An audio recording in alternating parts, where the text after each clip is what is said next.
Stacey Widlitz joins us from London this morning. She is president at SW Retail Advisors, and she's also a CNBC contributor.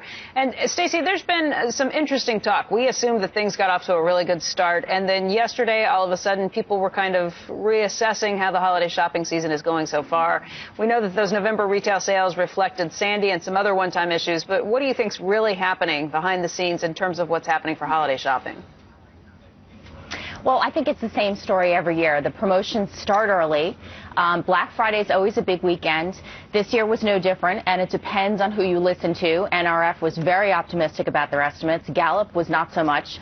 And then we had the Sandy-related numbers. So I think there are clear winners and losers here.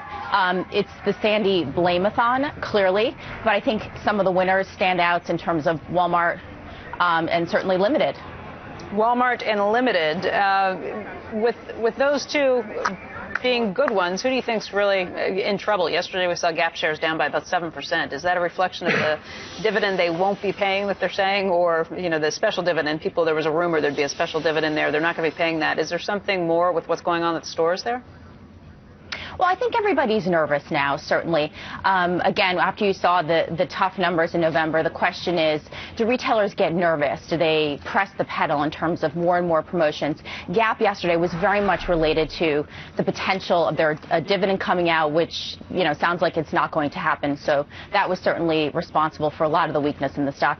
But certainly in retail, you're looking at who is getting more promotional as we get closer to Christmas. We know that the consumer procrastinates. We have 2 extra days this year between Thanksgiving and Christmas, so are retailers going to get extra nervous and really try to gain that market share at the cost of margins?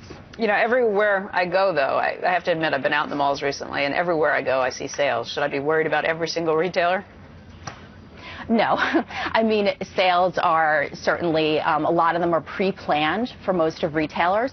I think in the next couple of weeks, you really want to watch certain retailers and say, is it getting worse? Are you seeing those clearance promotions? Are you seeing 50% off? Is your email inbox filling up with free shipping, free gift wrapping, and all sorts of extra freebies? And then you really want to get concerned here. But, the next couple weeks is certainly a bit of a lull after Black Friday. The question is, did consumers spend a bigger portion of their dollars this holiday on those big bargains over Black Friday? Hi, Stacey. Hi, it's Dan Greenhouse here. If you could just spend a second and just, there's been growing concern about the upper-income consumer and the retailers that target them. Are you seeing any shift over the last couple of weeks and through the holiday season in terms of those specific retailers? Not really. I mean, we recently heard from Tiffany, and certainly they're talking a little bit about the high end of their business performing better than the aspirational silver part of the business. But in general, I think, it's no secret that the Asian consumer is slowing down. And a lot of these luxury brands get about 40% of their business in Europe and in the United States from that consumer traveling. So the question is, does that slow down next? But, really, I haven't seen really any change out in the market.